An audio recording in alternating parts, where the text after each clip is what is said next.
Okay, just so you know, we're recording this meeting. And so if you ask questions or want to be seen on screen, you're going to be recorded. So welcome, everyone. My name is Robert Gordon. I'm the president of the Chevy Chase Citizens Community Association. For 6 years now, it's been Citizens, and I'm still learning community.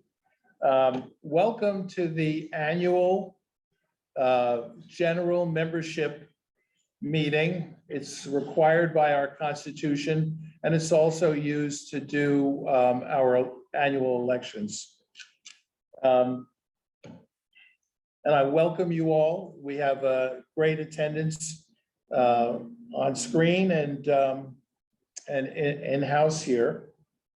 What we're doing today is, first, we're going to have the elections of the officers for coming up. And then second off, we're going to have an informational meeting about what is going on with respect to the community center and the library. We have two experts that I'll discuss a little bit later. This has been a great year for us. We've had 8 or 9 newsletters coming out monthly. We've had an equal number of monthly meetings, including a meeting on solar energy, a meeting on retirement planning. We've had several political events, including the forums for ANC and for the city council. So it's been a busy year, but our premier event always is Chevy Chase DC Day. This has been a great year for that.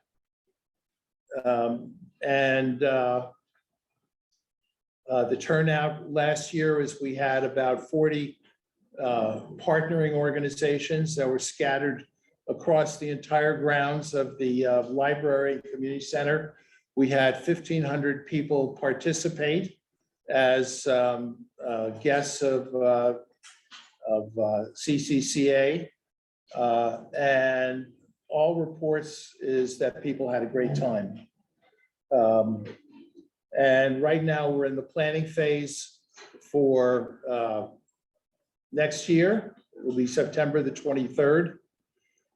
We are hoping to do something very original, and that is we're working with Bridges Main Street to close off a small section of Connecticut Avenue, maybe between McKinley and Northampton, so that we connect the businesses on one side with the events that are going on the other side. In past years, we've had Zydeco Band, magicians, face painters, lots of things for the family, for the kids, bounce house. So there's been just it's always looked forward to. It's one of the days where all of Chevy Chase gets together, and it's a great day for us. And much of our budget actually goes to that event. So let me ask before I go on, are people at home hearing what I have to say? Give me a thumbs up. Okay, good. That's very important. Thanks to our parsimonious treasurer, we are very conservative budget. she has created a very conservative budget. We pay all our bills. We are within budget. We're actually expanding our membership. And we have been asking people who have been delinquent, not because of any reason with respect to the programs, just that they forget. It's sometimes a difficult thing to remember. But we do ask for people who are in arrears to please check it out and pay your $20. By comparison, in most things, it's not a whole lot. You get a lot for that.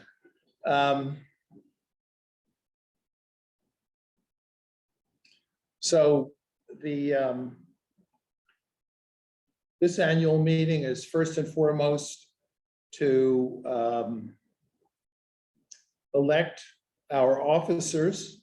We have 5 officer positions: a secretary, a treasurer, a second vice president, a first vice president, and a president.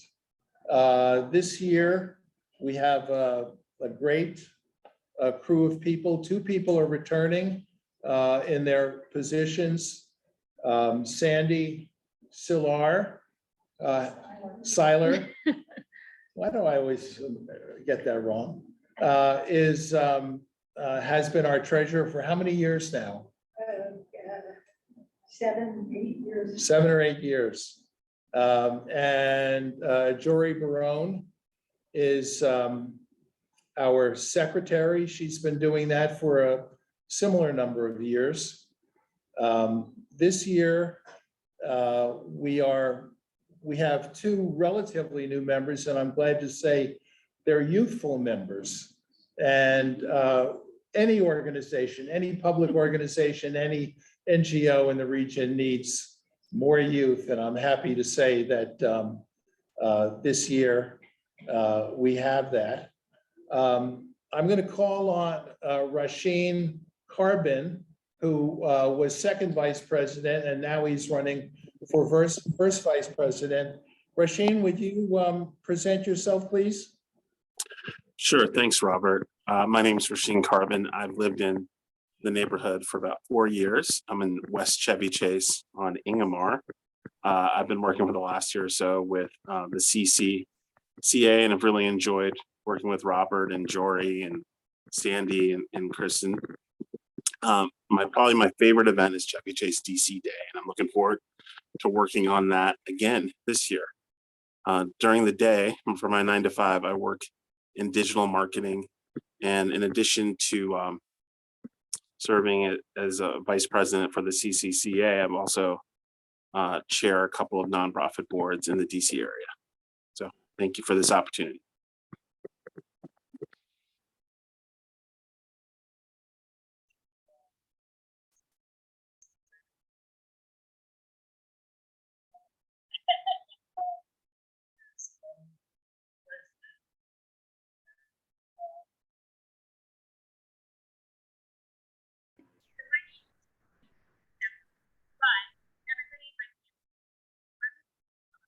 The audio seems to have gone out for those of us online. The audio. Oh, Oh, now I hear you. I don't know what just happened. sorry. So I was just saying how everybody in my family pronounces our last name differently. So you have your choice. You are definitely not mispronouncing it, but I happen to go by Demaray. I moved to Washington, D.C. with my family in 2019. It was 6 months before COVID, so it was a very interesting transition, but a successful one. We moved from Bronxville, New York, which is a suburb of Westchester, is in Westchester County and is a suburb of Manhattan. And now we live on Harrison Street between Connecticut and Reno. And are really enjoying it. I have a husband, Mike. He works at CoStar Group, and I have a daughter who finished Sidwell Friends and just finished her first year at Villanova. And I have a son who's a junior at St. Albans, a very big baseball player. They just won the DC State Championships on Sunday. So we're very excited about that. So I always like to get involved in the communities that I am in. When I was in Bronxville, I was on the board of the Junior League of Bronxville. I was the head of my children's school's parent association, which was Riverdale Country School. I was the treasurer, and I'm still on the board of the Global Society of Latvian Artists. When we did move here, I became very active with the St. Albans Parents Association. And I wanted to become more involved with Chevy Chase. So I found Jerry Malitz, and he introduced me to the Chevy Chase Community Association, and I immediately knew that it was something that I wanted to get involved in. In terms of my professional background, I've always worked in marketing and PR in some sense. I have a master's degree from Johns Hopkins Carey Business School. I was the director of marketing in Manhattan for the largest hospital.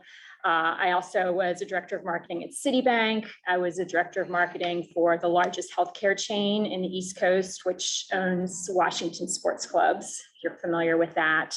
And then when I had kids, I shifted over to consulting and I got into real estate. And I do work as a real estate agent now. In terms of community, I feel like they're topics that really make a community and that we kind of owe each other to take an interest in. And one of those is the schools. I mean, I think we owe our neighbors to support the schools and make sure that they're as good as they can be. I think that we owe each other to try to help keep crime at a minimum and, you know, pay attention to what's going on, protect our neighbors and ourselves. I'd like to see that our real estate values remain where they are. We're very fortunate. We live in a very nice area and, you know, real estate prices have been going up. And I think in terms of like local developments and events, like we really owe it to each other to understand what's happening and to think about how it affects everybody in the community. So that's what I hope to do as president of our community association. Thank you. We're going to vote as a slate. We have 4 candidates. We are still looking for a second vice president. If anybody in the room or if anybody at home wants to volunteer to do that, please somehow raise your hand and I will acknowledge you. Otherwise, just so you know, and some of us do know, I've served for 6 years and as second vice president, first vice president, and then finally president for 2 years. It's traditional after that time frame to step aside and let somebody else take a turn. So that's what I'm doing this year. I will be involved heavily in the planning and organizing of Chevy Chase DC Day. I have great affection for that and have been very involved for quite some time. So, I get according to our bylaws, I get an emeritus status, which it carries no privilege, but definitely allows me the responsibility. So with that, for all those members who are fully paid up and members, the slate is Sandy, Jory, Rasheen, Christine, all those. Do I hear a motion to elect this group? I move this, we elect the slate. Thank you. And I hear a second. Second. Thank you. Any further discussion? All those in favor of electing this group, please raise your hand. Thank you. It looks, and on this at home, thank you. Looks unanimous. So, good. We have a new board effective June 1. So, moving along, we have 2 guests who are joining us to talk about the future of the community center and the library. The board of the executive committee, which is the governing body for CCCA, has studied this issue and has asked me to make sure that what we discuss is the process. We're expecting that our guests are not talking about their opinions, but the process that we go through here or what has been done in other places. So we have two guest speakers.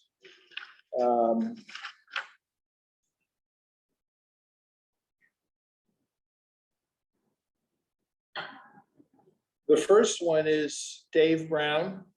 He's an attorney with a long history in local zoning and land use issues. And he's specialized in representing citizen groups and associations. And he's going to talk about some of the legal issues surrounding the plans for this center. Our other speaker is Barbara Kalo, and she's been active in land use cases in DC for many years. She's not an attorney, but she's worked in the Foggy Bottom West End in Ward 2 and in cases in other wards. And they are both attending online. By way of background, during the 2020 comprehensive plan amendments, two property owners along Connecticut Avenue asked for their amended plan to provide for a higher level of zoning on their properties. The DC planning agencies took this opportunity to provide for upzoning across the commercial section of Connecticut Avenue in Chevy Chase. The ANC approved that plan on the condition that the Office of Planning conduct a small area plan for the neighborhood. The SAP was conducted and it recommended higher zoning along Connecticut Avenue with special attention to the DC-owned library community center property. It also recommended providing affordable housing and special design criteria for buildings along Connecticut Avenue. The SAP was approved by the City Council and is online if you would like to review it. Now I'm going to hand the meeting over. I'm not sure I see Dave on board yet, but Barbara is here.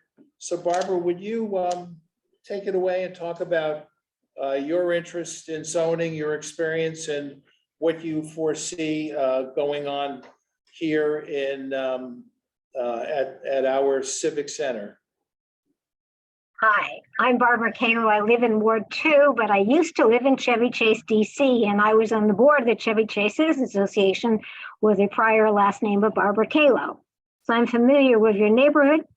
I was invited to speak because we went through a similar process in Foggy Bottom West End for the Foggy Bottom Library and the West End Library, I guess is the name of it, and the West End Fire Station.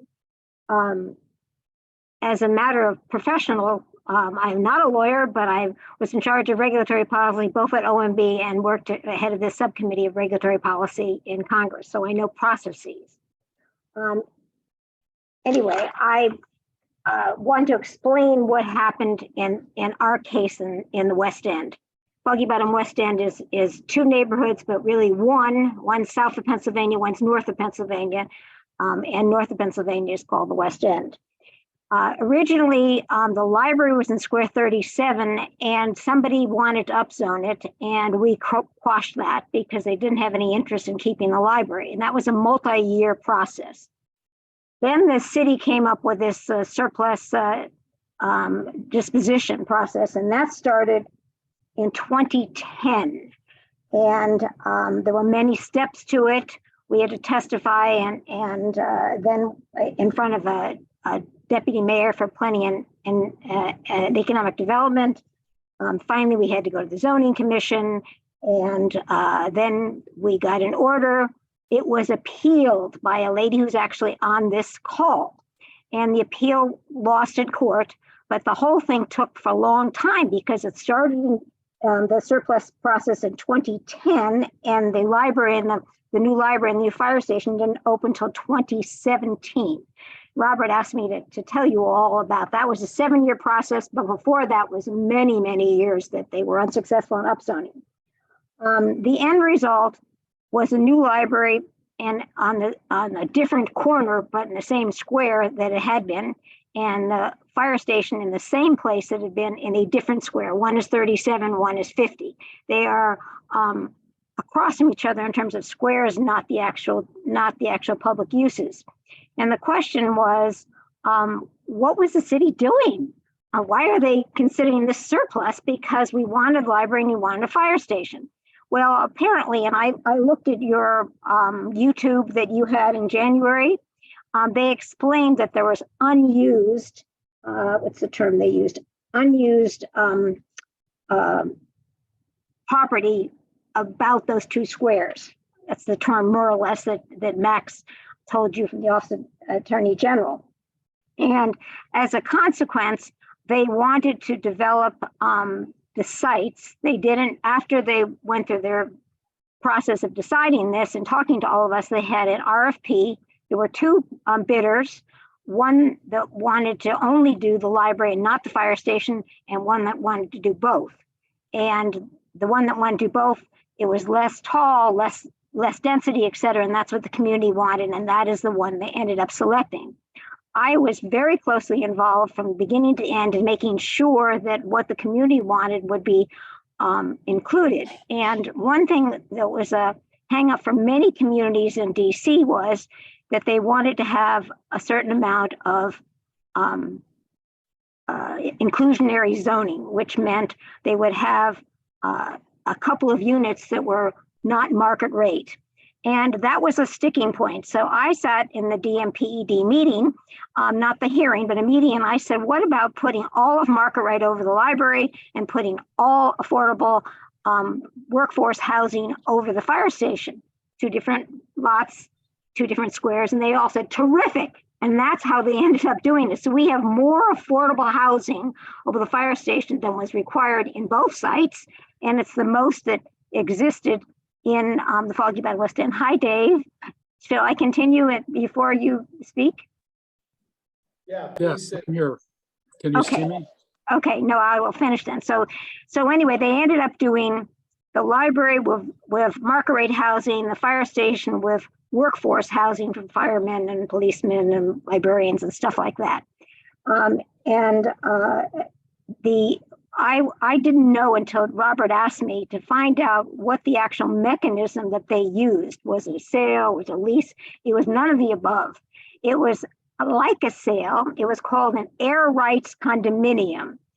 The condominium, the DC owns the condominium for the library and the fire station. The people in the market rate above the library own their individual units like a condominium.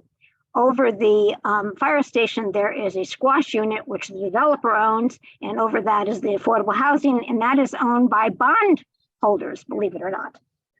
So that was an unusual way that DC decided to do it to be able to proceed. In addition, I said to this developer who I have a lot of confidence in, that I was going to talk to the Chevy Chase Citizens Association. Would you be interested in developing their properties? He said, sure, but there's no development money around, period. And as a consequence, you may be delayed until the economy picks up, because that's something he thought won't happen in short order. Anyway, that's more or less what I want to tell you, and I'll take questions after you've heard Dave.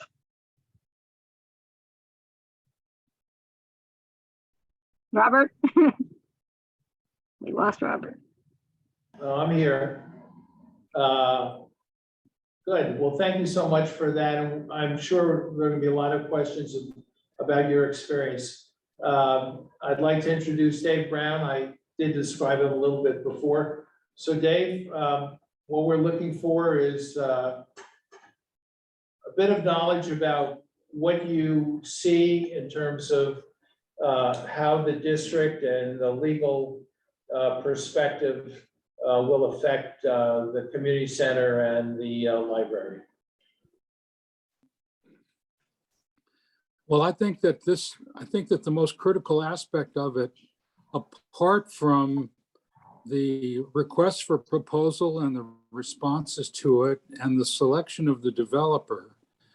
The other, in my mind, the most important part is the rezoning of the property. Right now, in my view, the property is basically approved for moderate density zoning. And moderate density zoning is nothing like what is proposed for this property. This property is at the upper end of medium density zoning. The only way it gets approved, in my judgment, is if the property is rezoned. And as I've told you before, Robert, the property, the proposed rezoning for this particular piece of property is inconsistent with the comprehensive plan.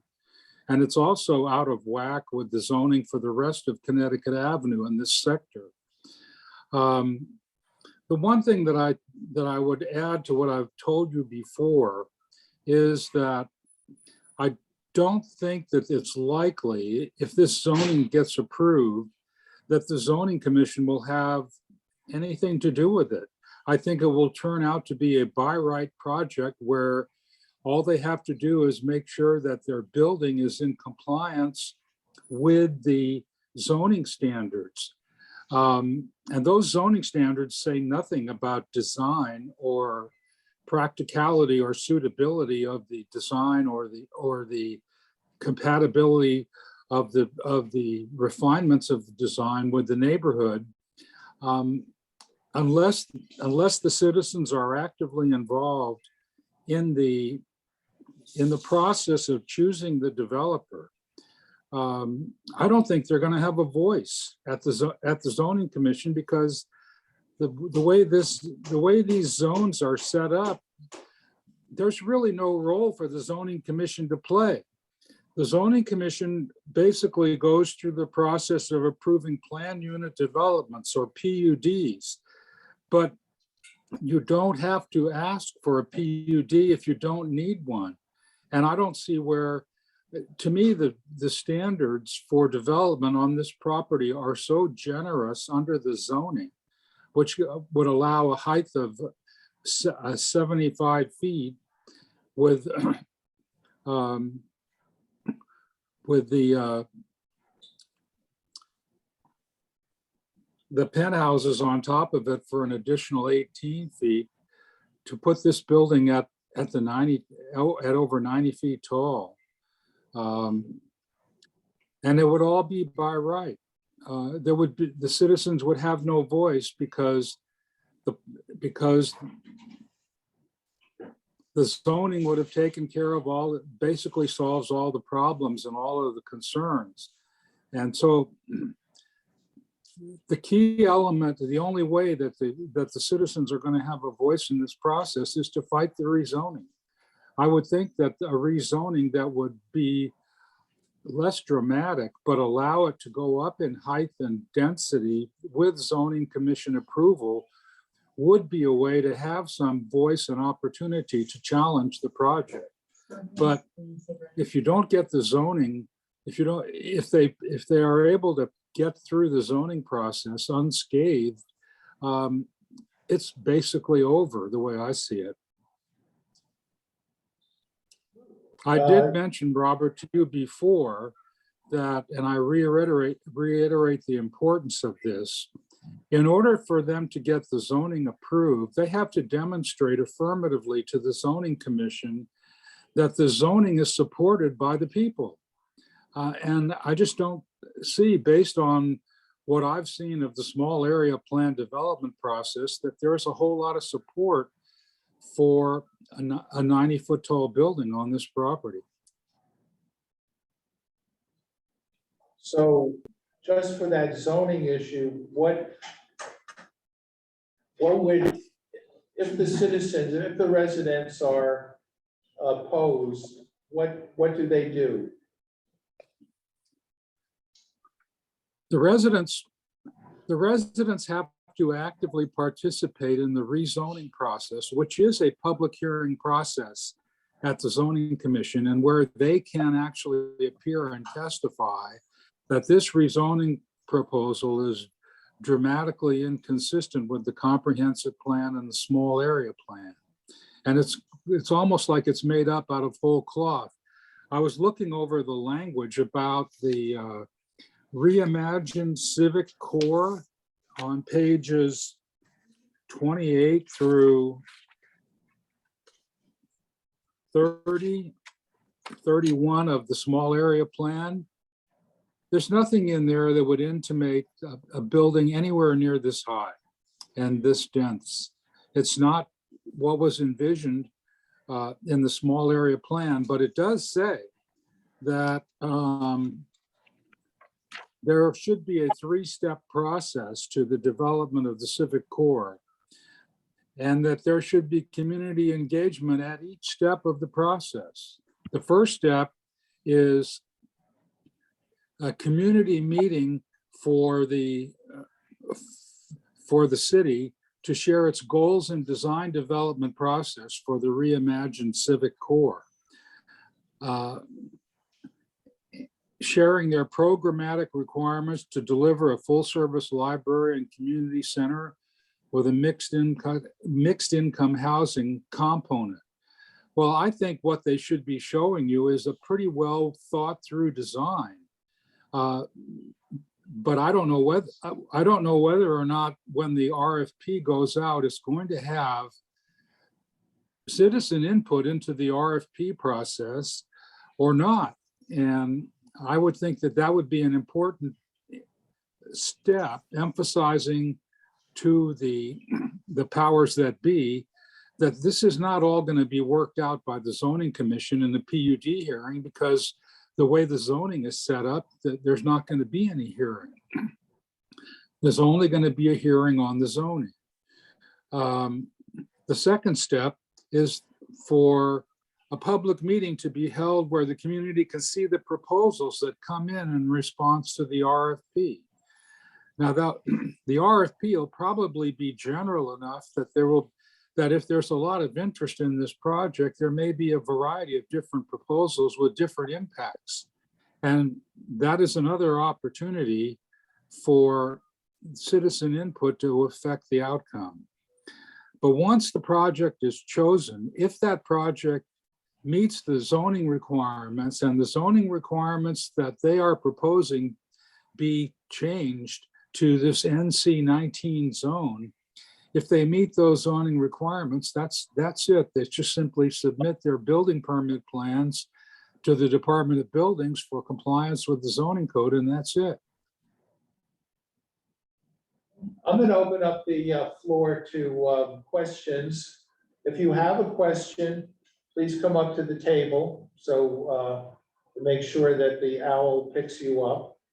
And of course, this is question time, not debate time. And I know that our friends here and colleagues are interested in answers and not in anything else. So Sandy, why don't you come up? Al? Al? Second seat. Go ahead, Sandy. Okay, all right.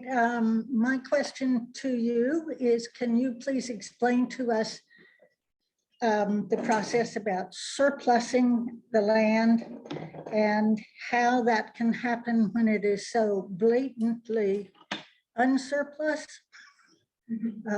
Every bit of the land is in use by the community, and the developers can't develop on land that, I mean, the person who owns the land gets to develop what they want on it.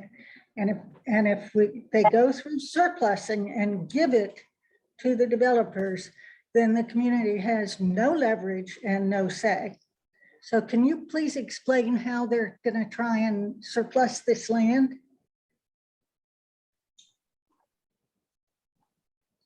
Dave, did you get the question? I would basically, if Barbara is still there, I would ask her to explain how this problem was completely glossed over in the case of the West End fire, fire station and library? Oh, it wasn't exactly glossed over. We did not have a map amendment, which is what you're going to need to have this upzoned. Your current zoning, it's split zoned your property at R1B and MU3A. Those are low density or medium dense or less than medium, as Dave pointed out, and that's 40% height maximum. We didn't have that problem. They were already upzoned to the height that they could have. So there was no map amendment. It was just a plan unit development. And since there's a plan unit development, were deeply involved. But as for the surplus business, apparently the surplus was that the library and the fire station weren't that tall, so the surplus was the air rights above them that were not being used. And that's how they got around this issue and you realize it was after the multiple years when they tried to upzone it completely, and we said, no way. So instead, they decided to give us back our library and a fire station and do the air rights. And somebody asked in the chat, and I wanted to answer so you could understand this. It would be disruptive, but they had to relocate the library temporarily someplace else. They went from the library on L Street in the West End to the library in the Watergate in Foggy Bottom, and the fire station was moved from where it was to L Street. So they had to temporarily, for a couple of years during construction, we kept having those two facilities, but not in the original location. So you're not going to be without your two facilities. It just won't be at the same location. And the deal they were doing was this air rights. But Dave is making a great point. We didn't need to have a comprehensive plan inconsistency, which you all have. When they recently redid the comprehensive plan, they went across the city trying to upzone various properties. They did not try to upzone your properties. So this is a separate request to be inconsistent with a comprehensive plan to upzone, and you definitely should fight it. I think that you have to get something that's more in scale to what you want. Is that answering your question? I'm not sure. I would just add. Go ahead, Dave. I would just add that I don't think that we would be successful in challenging the surplusing notion because of the way in which the city has used its entanglements with private developers to get new things built on city property, even as the city functions that were on that property are still maintained in one fashion or another. So they would go to the court and say to the judge, if I were to challenge them, we're not really surplusing the use of the property. We're getting our library back, and we're getting a better library, and we're getting a better civic center, and we're also bringing in some affordable housing. So there's no problem with the city throwing away or wasting away its property. I can understand an argument that could be made that in theory, it is surplusing and it's just game playing around it. But I just think that we would be unlikely to be successful in court challenging this as a giveaway. I think that the court would be very unlikely to try to sit in judgment of the city leaders and elected representatives on the decision to do it this way. I agree with Dave that part won't work, but you definitely can challenge proposed map amendment to get something lower, since it is inconsistent with the comprehensive plan and it's not reasonable. And that you probably have a good chance, I think, don't you, Dave? I think so. Barbara, was there a group in the neighborhood that was prepared to go to court and challenge the decisions that were coming along? No, the civic associations all and the ANC all supported it. There's this group of a woman in DuPont Circle and a couple of her buddies that did not live in Foggy Bottom. A few individuals were opposed, and they are the ones that sued. But Foggy Bottom West End neighborhood spoke in unison. They all supported it because they were getting new facilities that had been run down, and they were getting no extra height and a decent amount of density. And we thought it was a good deal. We don't. Don't you think, don't you think that regardless of the housing, a community deserves a good community center and a good library? Yes, we all agree with that, and so does the city. The city is also trying to do something right now in U and V Street in Ward 1, and they want to give them a new police station, a new fire station. But again, they want upgrade by having new, and they're going to do this thing of whatever the air rights are, like they did with us. But that was upzoned already in the comprehensive plan, and your site was not. That's what makes this one different. Al? My name's Al Seaburn. My question is with respect to the surplusing of the property. My question, Counselor, you to some degree answered. I would however add to this that the uses of this complex in terms of just the building we're sitting in and the library behind us does not include all the other uses to which this property is applied. There's green space and et cetera, et cetera, et cetera.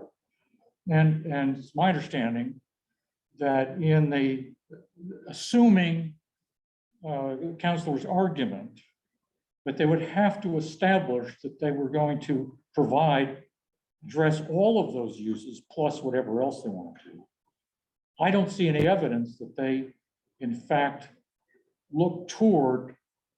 I don't believe their views about the library and the hospital and the community center. First of all, I don't think they intend. We will end up negotiating with a developer over just how much use we get in either the library or the community center.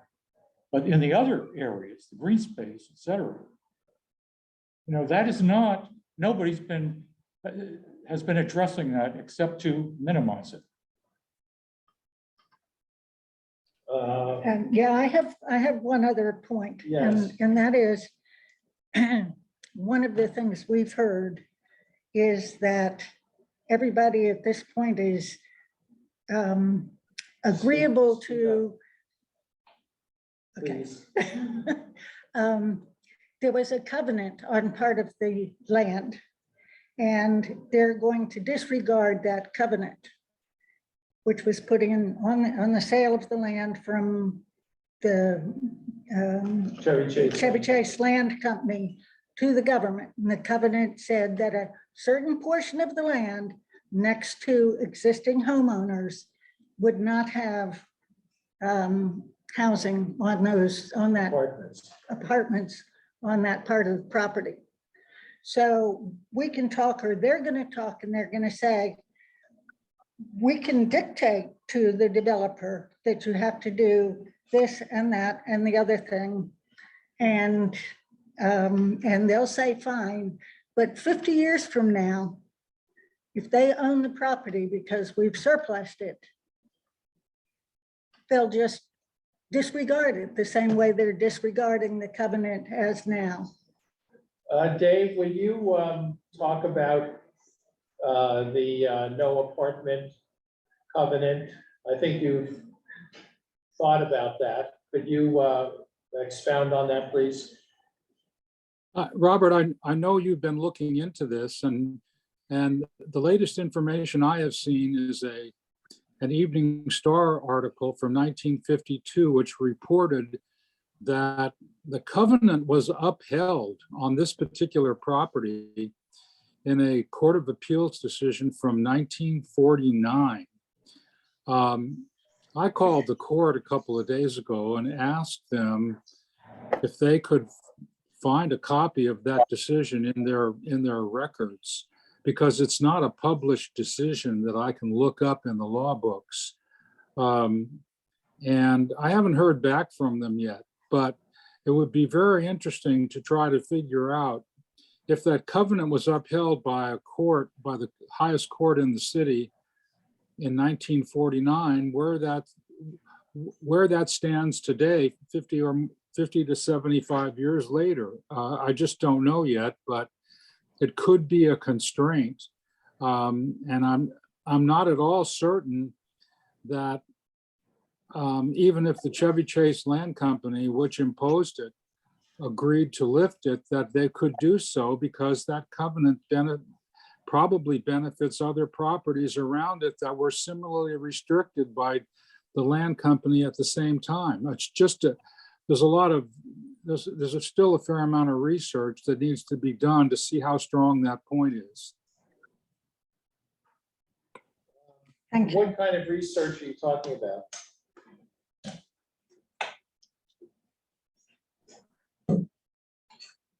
Could you describe the research? Oh, what the research? Well,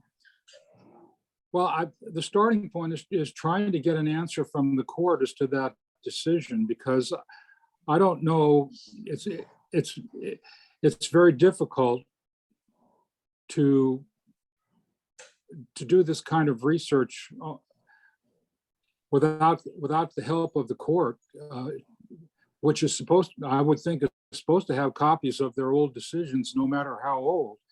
Another possibility for information might be the DC government itself. It ought to have records of cases that it won and lost, or was involved in the 1940s that affect DC land. But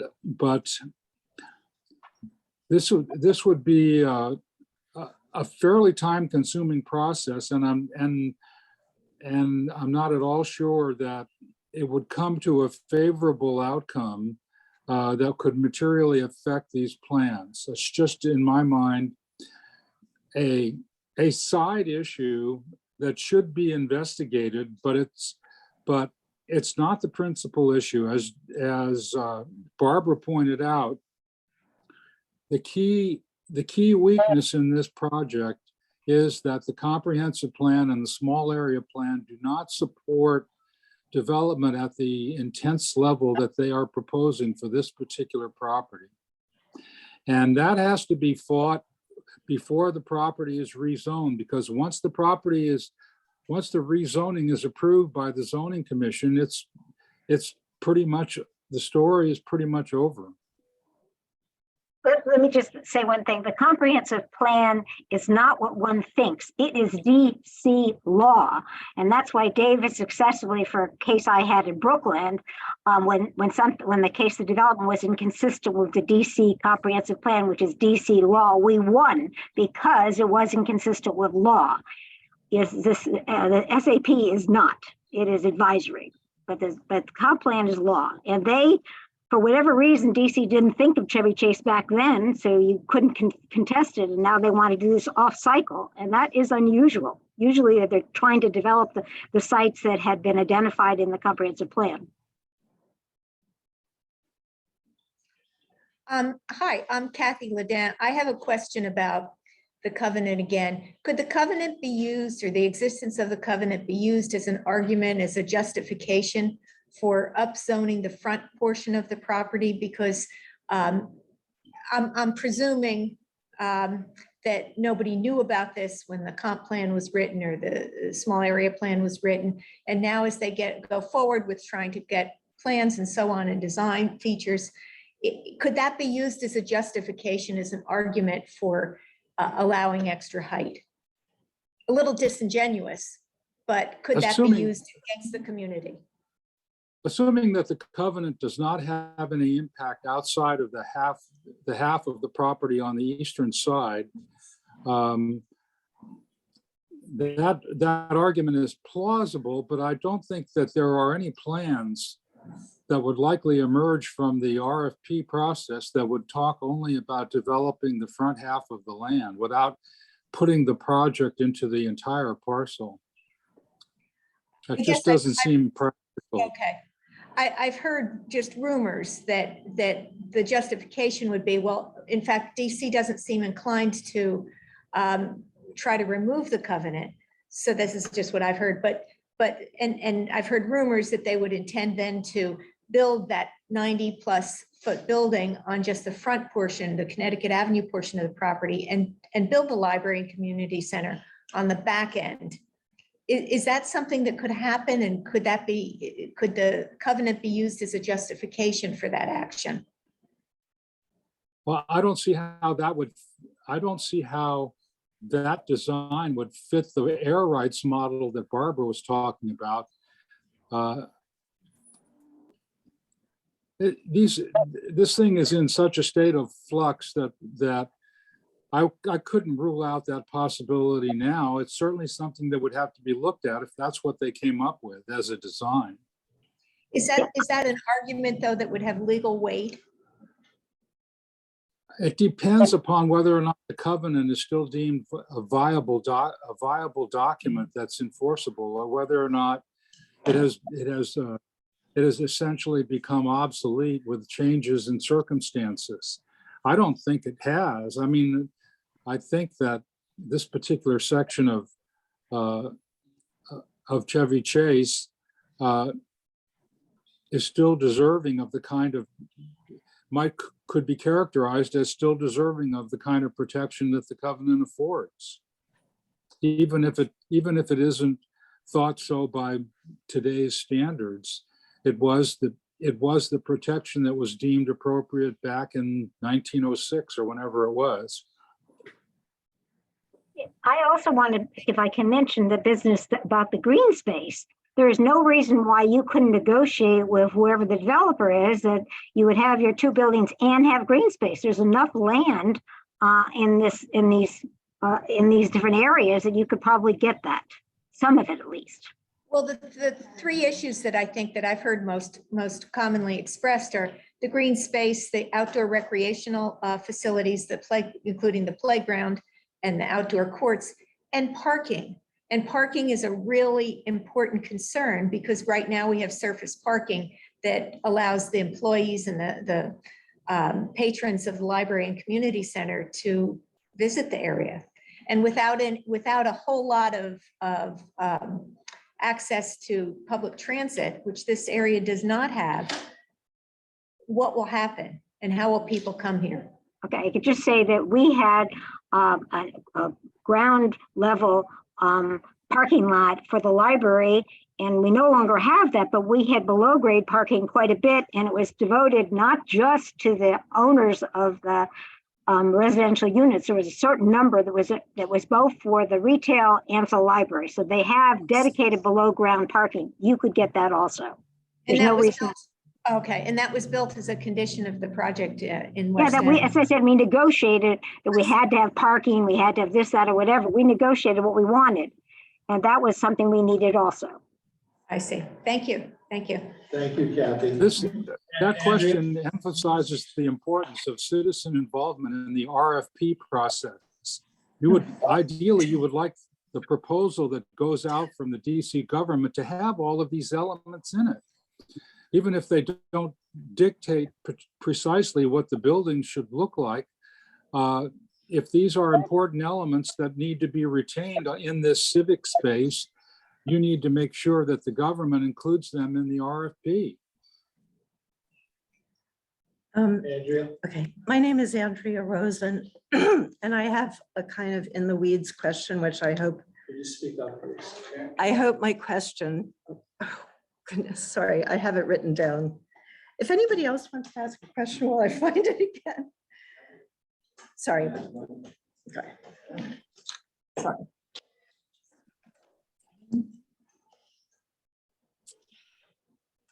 Jerry? Hi there, my name is Jerry Malitz. I have a simple question. You were talking about that the comp plan is DC law. The comp plan is scheduled for a total rewrite in 2025.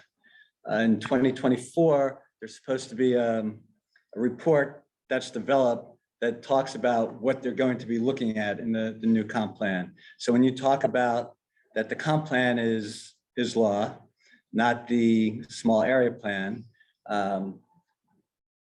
these things could be addressed in the next comp plan to change the zoning without having to go through the process that you're talking about now. Is that correct? Yes, but it's a multi-year process. The comp plan takes maybe 5 or 6 years. So I don't think DC wants to go through that. Okay, Let they could me address add it to in the that. comp plan. Okay. I want to add to that just very briefly, the comprehensive plan is a plan. It is not zoning. In fact, the comprehensive plan goes out of its way to use language that is different from the language in the zoning. The comprehensive plan talks about moderate residential and medium residential and high density residential. But those numbers, those language terms translate into several different zones. And there's often an argument among the lawyers about whether or not the zone that is proposed is consistent with the language in the comprehensive plan. That's how we won the case in Brookland, because they're not synonymous. So even if the comprehensive plan is changed to be more accommodating for this proposal, that doesn't necessarily mean that the project isn't subject to challenge Okay, thank you. under zoning.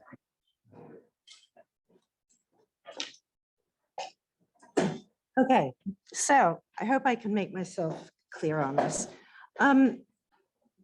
As I understand it, there's a difference between rulemaking and a map amendment.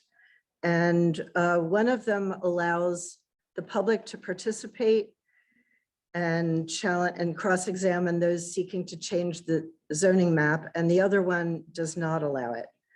I guess it's rulemaking is sort of just streamlined, whereas a map amendment allows the public to cross-examine the Office of Planning, that sort of thing.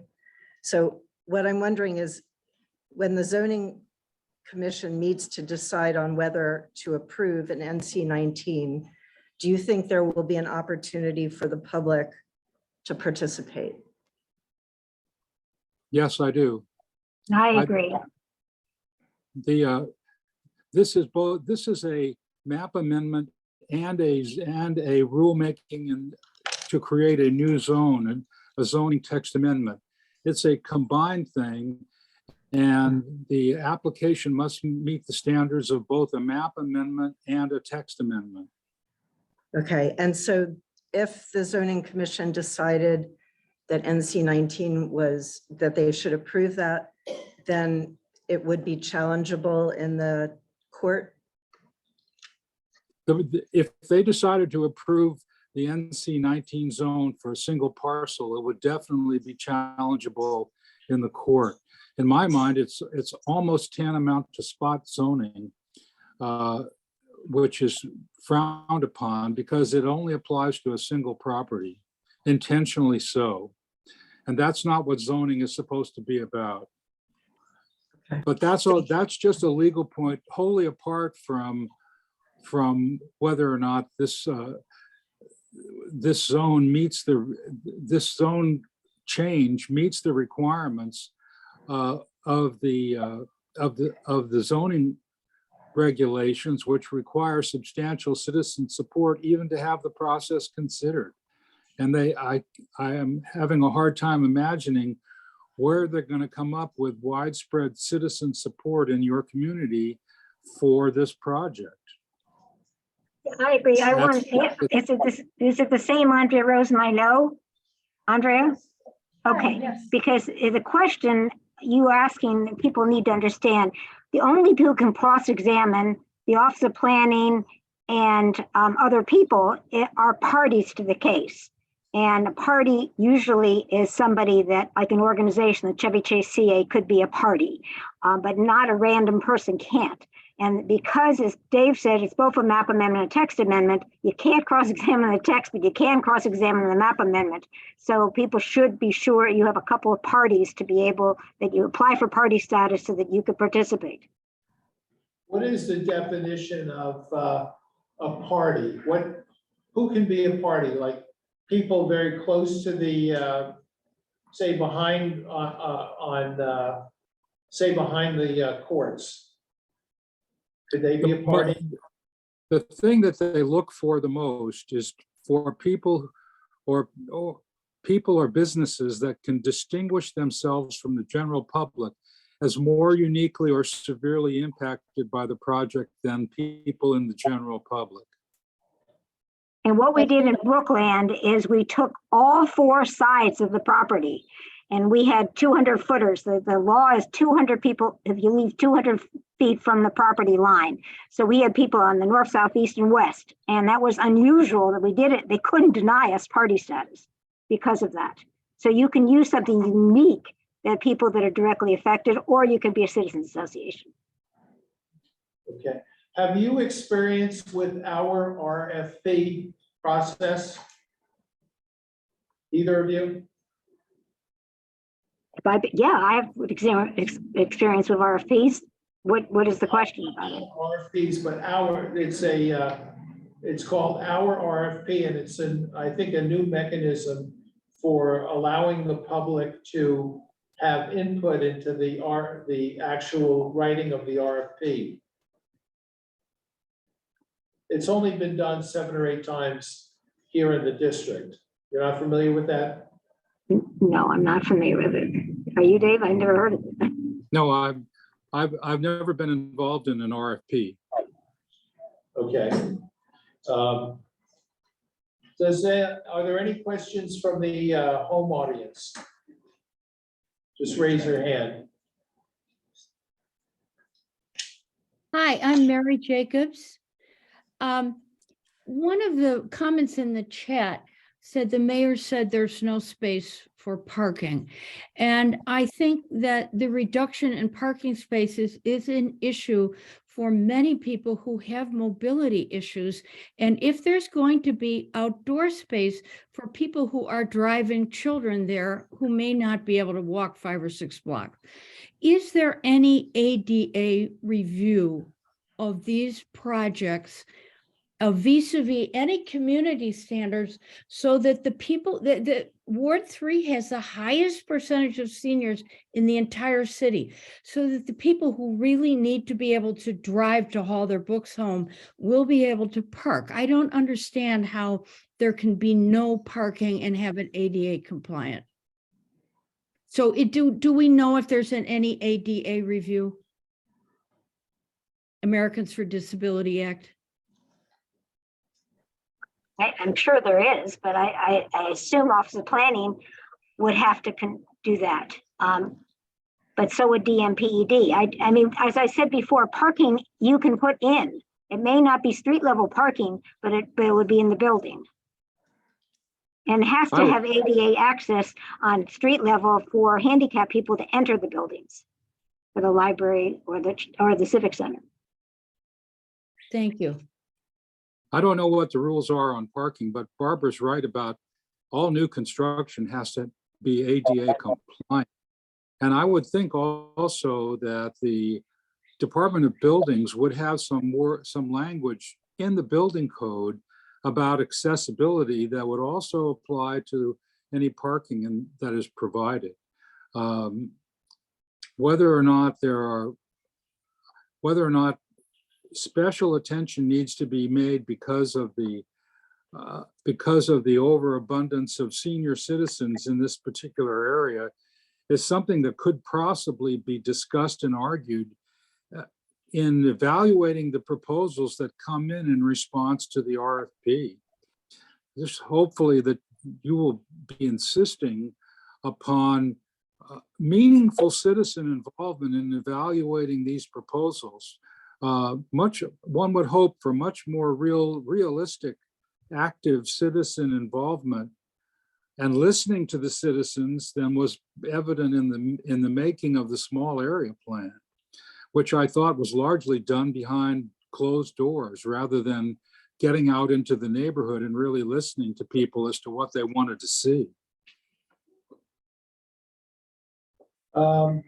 We have someone in the home audience.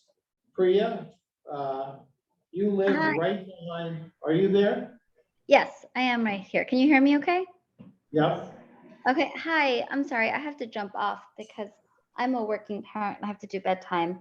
I very much appreciate what this organization does. I need to say that, first of all, my 7-year-old looks forward to Chevy Chase Day every year. His friend down the street on McKinley, they go every year. Like, it is a big deal for them.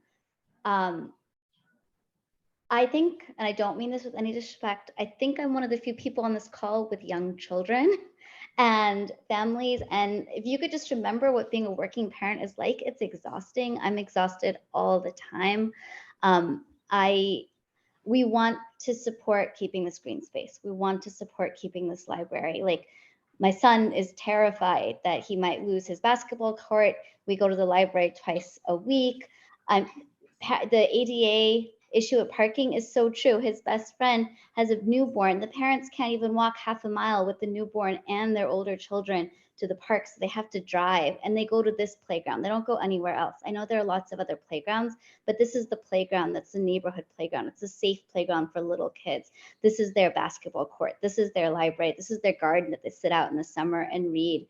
And I know this isn't a question for experts who are here. It's more a question for the association.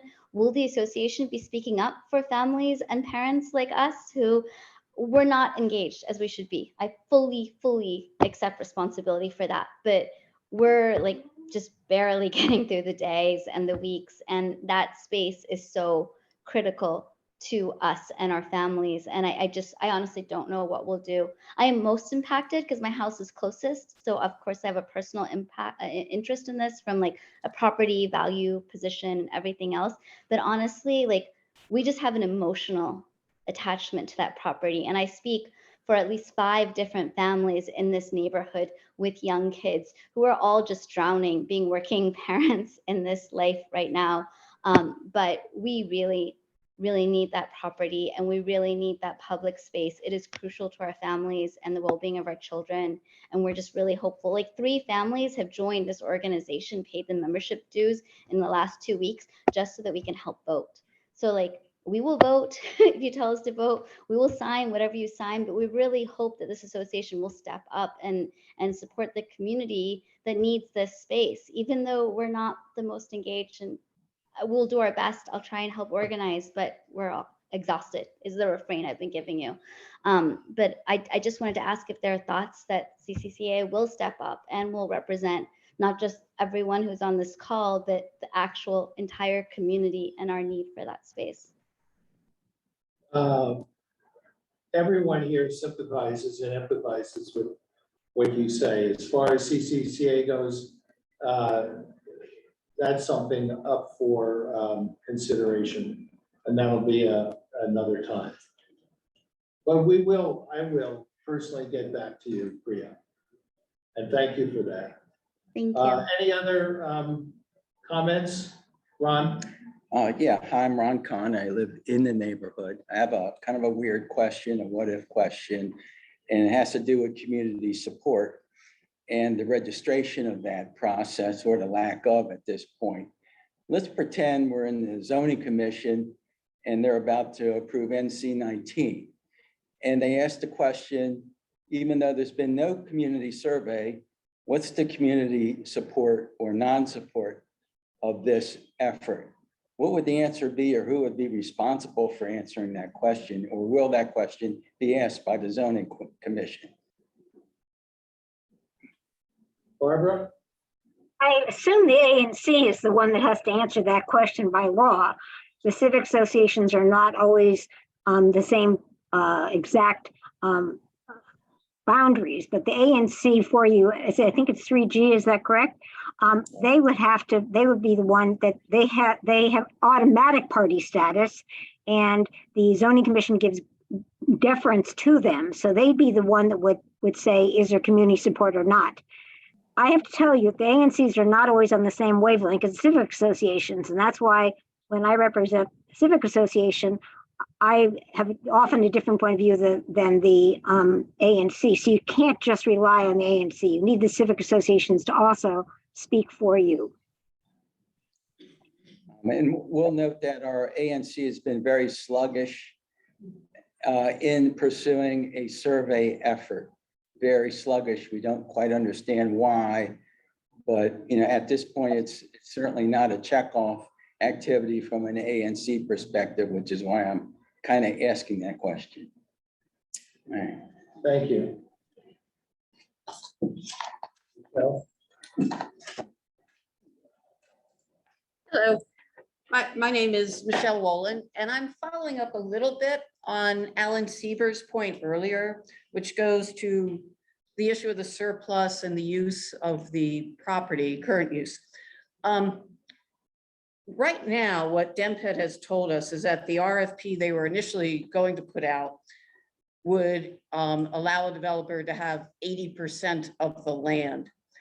So that seems to me to go a little beyond just air rights, because I don't think that the remaining green space and recreation area is only 20% of this land. And also with respect to the uses of this land right now, the outdoor space, our community center for 8 weeks in the summer runs a camp for 75 kids that is operating from 9 a.m. to 6 p.m. It's almost functioning like a school, you know, and we don't go around and build housing on top of school buildings. And it also, the recreation component is important for kids. We have a basketball court. We have a homemade pickleball court that people play on every morning. Every time I walk by, I see people in the reading garden, in the playground. And again, it does seem like much more than 20% of the space. And it's needed and it's useful, it's used, and it's something that a community needs. You know, I understand housing is a public concern or public good, but this recreation and outdoor space and camps for kids are also important. And, you know, the idea is that this is a place that the entire community can use. Once you start putting housing on top of it, it's going to lose that feeling. It's going to belong to the people who are in the housing because they live here. So does that affect the surplus issue at all? Again, I don't think it's going to be just air rights. Just for information, right now, the open space is about 68% of the ground. More than I thought. I've actually measured all of the distances. So it would be a very big change. Any thoughts, David or Barbara? I would say that they will find a way to justify this transformation of the, even assuming that the title to the land changes from public to private entirely, there will be some kind of a development agreement or leaseback arrangement that restores the right of the city to operate a library and a community center on the property. So regardless of what the components of the community center or the library are in the future compared to what they are now, I don't think that trying to attack the legality of this deal, however it's structured, is going to be a cost-effective way to challenge this project. Nor do I think that the courts would sit in judgment as to whether or not the community center did or did not provide the substantial equivalent of amenities that the existing one and the land provides. It's the kind of second guessing that a court will not enter into. Where that effort has to be emphasized and all of the effort has to be placed is in the RFP, the actual description of what it is that the government wants on this property and the evaluation of the developer's responses and the selection of the final developer. And that is all assuming that the NC designation withstands the challenge of citizens who fight it to begin with.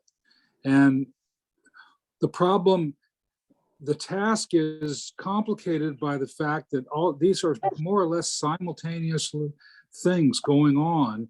And the government's notion of progress and what this land should have on it, as described in the small area plan, is different than what it used to be in the past.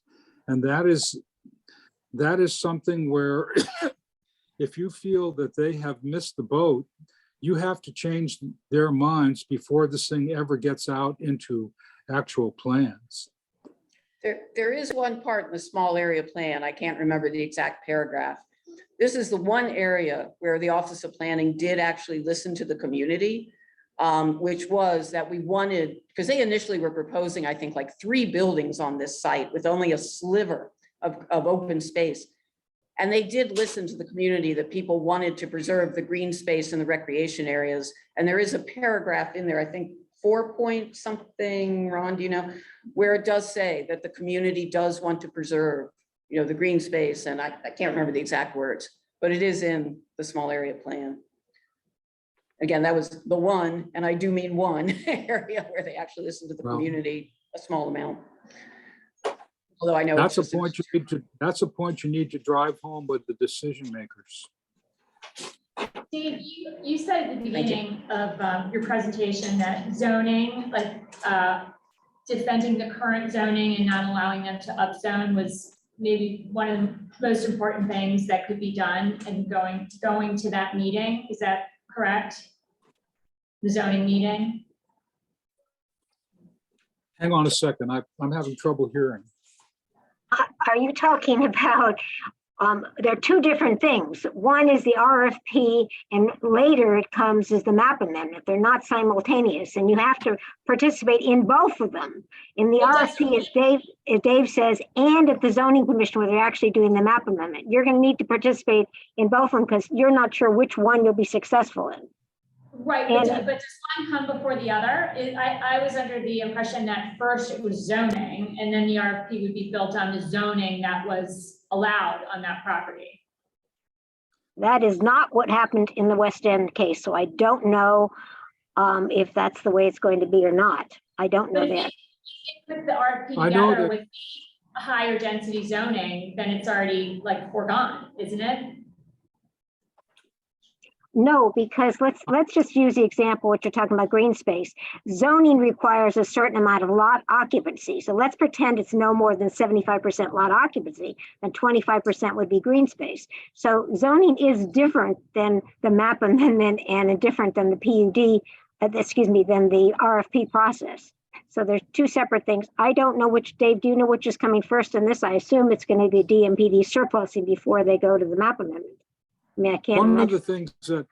One of the things that I know Robert is trying to get a straight answer on is what their timeline is.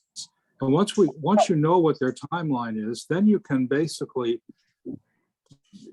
target your strategy to that timeline. I frankly don't know what is going to go first here and what the sequence is going to be. And that timeline is still only an estimate anyway, because they could spend a fair amount of time evaluating proposals. They might get no proposals and have to reissue the RFP. Who knows what exactly is going to happen? But I do, and I don't know whether they are planning, as I hope they are planning, to solicit community support for the map amendment, because they need that kind of support in order to go forward. And I don't think they have it yet. Or they might try to fake it and pretend they have support when they really don't, at which point that has to be challenged at the zoning commission. Here's a question I'm not sure that either of you would have an answer to, but the estimate to rebuild the library and the community center is twice as much as the amount of money that's been allocated by the mayor in this current budget. If the money is not available to do that, then what basis do they have for the development? Or it's unlikely, I think it's unlikely that the developer will propose to pay for the library and the community center. What do you think? Barbara, you're shaking your head. The DC is gonna have to pay for the library and the community center. The rest of it, the developer can, or bonded people can, but no, DC, if DC wants to own the library and the community center, don't they have to pay for it? I mean, I can't imagine that they don't, that they wouldn't budget it, but it may not be in the budget yet because it's years out. It is years out. How many years would you say it's out? Well, I gave you the example that we started the DMPED, the surplus stuff in 2010, and the library didn't open until 2017. So that was a 7-year process, but the zoning commission was, DMPD was 2010, and zoning commission was the end of 2011. So it's a multi-year process, but they're far away from it's being in this current budget, and I don't know that you have to look for next year. Don't you agree, Dave, that they have to, DC has to pay for the library and the community center? Well, the thing that I worry about is that they might decide to give away so much development right that the developer is willing to finish paying the bill, because they got even more in the way of additional development authority. That's one of the reasons why I'm concerned about how generous this NC 19 standard is already. So we're close to 8 o'clock. Are there other questions, timely questions? Then let's wrap up. Both of you provide your best advice to those in the community who are opposed to a gigantic building on that site. What would you, if you were in charge, what would you have the community do? I think Davis said it many times, you must participate at every stage, and you must say no, no, no. You may need a petition to show that there's so many people in your civic association, your neighborhood, or whatever. And at the zoning commission, you got to apply for party status so that you can participate in the entire proceedings. So you have to participate, and it takes a lot of time to sit in the meetings and to participate. You need to do it. If you're passive, you get nothing. Some of that work is technical legal work involving zoning. A good part of it is citizen legwork and spade work to basically flesh out the city with regard to its dreams and the practical realities of achieving those dreams in light of citizen concerns. And that's all outside of the legal process, and it's more into the political governmental process where you have to be in good constant communication with the people that speak for you at the ANC, as well as speaking up for yourself to the people that are going to be making these decisions. And that includes your council member. I mean, Jack Evans was with us every step of the way when we were doing ours, and you have a new person, but you need to make sure that he is fully immersed in this and can defend you and understands it, because it will go before the council. The surplus business, after they have their hearing, et cetera, the council has to approve. So you need to be close to your council member on this. Any final words? I want to thank everybody who's attended. I want to thank our esteemed guests, David and Barbara, for your wisdom and for participating. I will see everybody at CCBC Day. This is my last act as president, so meeting adjourned. Thank you. Thank you. Thank you. A new president. As a longtime member of the listed organization, I want to stress to you how important it is that the organization support the